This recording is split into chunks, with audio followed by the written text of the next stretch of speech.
உலக வரலாற்றில் சிங்கப்பூர் ஒரு ஆச்சரியக்குறி மட்டுமல்ல, அதிசயம் கூடத்தான். வாழ்த்துக்கள் சிங்கப்பூர். வணக்கம் உறவுகளே. ஆகஸ்ட் 9 இன்னைக்கு சிங்கப்பூர் தன்னுடைய 61வது தேசிய தினத்தை மிகுந்த மகிழ்ச்சியோடையும் தன்னம்பிக்கையோடையும் இருமாப்போடையும் கொண்டாடி கொண்டிருக்கிறது.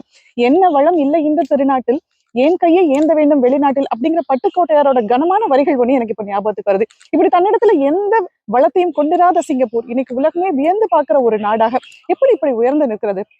1965 மலேசியாவிலிருந்து பிரிக்கப்பட்ட போது நீ என்ன செய்ய போகிறோம் அப்படிங்கிற தடுமாற்றத்தோட ஒரு கணம் திரு லீ குவான் யூ அவர்களுடைய கண்கள் கலங்கியது உண்மைதான். ஆனால் என்னுடைய தேசத்தை எப்படி கட்டி அமைக்க போகிறேன்னு பாருங்க அப்படின்னு அவருக்குள்ள இருந்த அந்த தீர்க்கமான முடிவு, அவர் தன்னுடன் சேர்த்து கட்டின சகாக்களாகட்டும், அவருக்காக சரியாக திட்டமிட்ட அதிகாரிகளாகட்டும், கடுமையாக உழைத்த இந்த மக்களாகட்டும், இவர்கள் எல்லாரும் சேர்ந்துதான் இன்னைக்கு உலகம் வியக்கிற ஒரு நாடாக இந்த சிங்கப்பூரை உயர்த்தி இருக்கிறாங்க.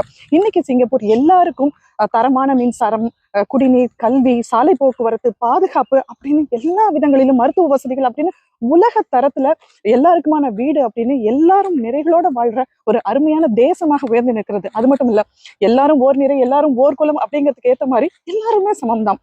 பெண்களுக்கு சமத்துவம் கிடைக்குது, பெண்களுக்கு சரியான பாதுகாப்பு இந்த நாட்டுல இருக்கு. சிங்கப்பூர் தன்னுடைய குடிமக்களுக்கு மட்டும் எல்லா உயரத்தையும் கொடுத்து விடல, தன்னை நாடி வந்த தொழிலாளர்களுக்கு, லட்சக்கணக்கான உழைப்பாளிகளுக்கு அவர்களுடைய வாழ்க்கை தரத்தை பல மடங்கு உயர்த்தி இருக்கிறது. இன்னைக்கு 61வது தேசிய தினத்தை சிங்கப்பூர் கொண்டாடும் போது நாம நிச்சயமா இதற்காக உழைத்த தலைவர்களையும் அதிகாரிகளையும் மக்களையும் நன்றியோட நினைச்சு பார்க்கணும் அப்படின்னு சொல்லிக்கிட்டு, இனி வரும் தலைமுறையினரும் இதை போல கடுமையாக உழைத்து இந்த 61வது தேசிய தினம் மட்டுமில்ல, இன்னும் 100 ஆண்டுகள், 100 நூற்றாண்டுகள் இதே மாதிரி பெருமையோட தலை நிமிர்ந்த சிங்கப்பூரை கட்டி அமைக்கணும் அப்படின்னு ஆசைப்படுறேன்.